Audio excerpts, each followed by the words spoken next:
Hi అండి, welcome back to PNV Telugu channel. ఈరోజు నేను పుదీనా రైస్ చేశానండి. పుదీనా రైస్ చూసారా ఎంత బాగుందో. దీన్ని ఏ విధంగా తయారు చేయాలో ఏంటనేది నా వీడియోలో మీకు చూపిస్తానండి. ఈ పుదీనా రైస్ అనేది మన పెరుగు చట్నీలో కూడా వేసుకొని తింటే చాలా బాగుంటుంది. ఈ విధంగా కలుపుకొని తింటే చాలా బాగుంటుంది. నేను ఎలా చేశానో ఏంటనేది మీకు వీడియోలో చూపిస్తానండి.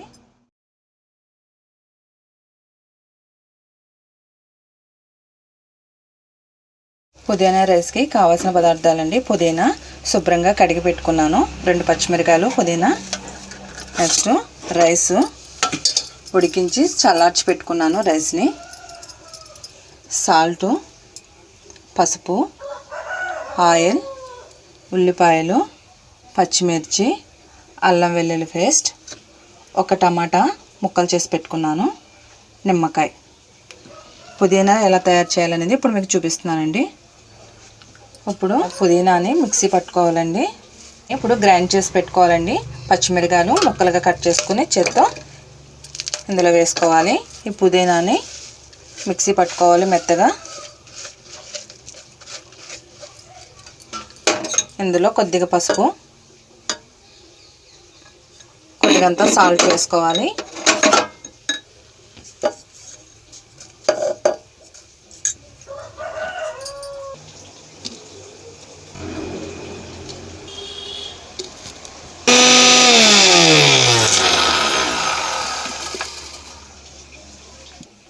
పుదీనా మెత్తగా నలిగిందండి. ఇప్పుడు దీన్ని పక్కన పెట్టుకోవాలి. స్టవ్ వెలిగించుకొని కళాయి గిన్నె పెట్టుకున్నానండి. ఇప్పుడు ఆయిల్ పోయాలి. డీప్ ఫ్రైకి సరిపడా ఆయిల్ పోసుకోవాలి. ఆయిల్ వేడెక్కిందండి. ఇప్పుడు కట్ చేసి పెట్టుకున్న ఉల్లిపాయ ముక్కలు, పచ్చిమిర్చి వేసుకొని వేయించుకోవాలండి. ఉల్లిపాయలు పచ్చిమిరకాయలు ఎర్రగా వేగాలండి.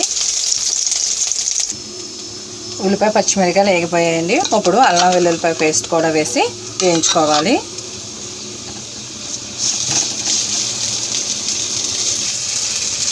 అల్లం వెల్లుల్లిపాయ పేస్ట్ కూడా వేగిపోయిందండి. ఇప్పుడు మనం గ్రైండ్ చేసి పెట్టుకున్న పుదీనా ఉంది కదా, ఇది కూడా వేసి వేయించుకోవాలి.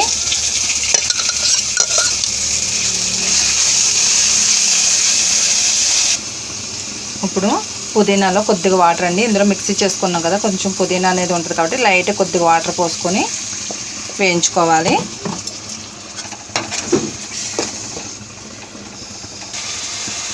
ఈ విధంగా చేస్తే పిల్లలు కూడా పుదీనా రైస్ బాగా ఇష్టంగా తింటారండి. పుదీనా తినని వాళ్ళు కూడా చాలా ఇష్టంగా తింటారు పిల్లలు.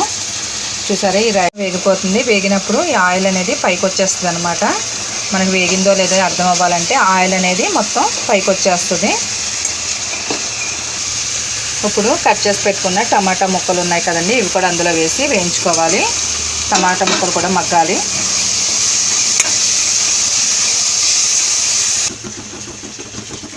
టమాటా ముక్కలు కూడా మగ్గిపోయాయండి. ఇప్పుడు మనం చల్లార్చి పెట్టుకున్న రైసు ఈ పుదీనాలో వేసి కలుపుకోవాలి.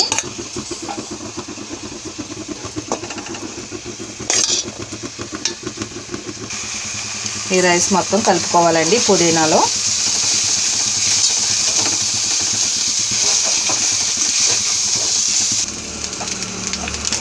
ఈ రైస్ కూడా కొంచెం వేగనివ్వాలండి ఈ పుదీనాలోను.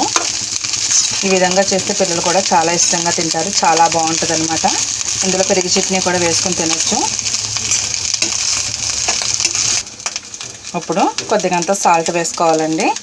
ఇందాక మిక్సీ పట్టినప్పుడు కొంచెం వేసాను కాబట్టి పుదీనాలో ఇప్పుడు కొంచెం సరిపోతుంది. లాస్ట్లో కొంచెం నిమ్మకాయ, అది మీ ఆప్షన్ అండి. ఇష్టమైతే వేసుకోవచ్చు, లేకపోతే లేదు. డైరెక్ట్గా తిన్నా కానీ చాలా బాగుంటుంది. మొత్తం కలిపేసుకోవాలి. ఇప్పుడు స్టవ్ కట్టేసుకోవాలండి. ఈ పుదీనా రైస్లో అండి ఉల్లిపాయలతో తింటే చాలా బాగుంటుందండి. చాలా టేస్ట్ ఉంటుంది.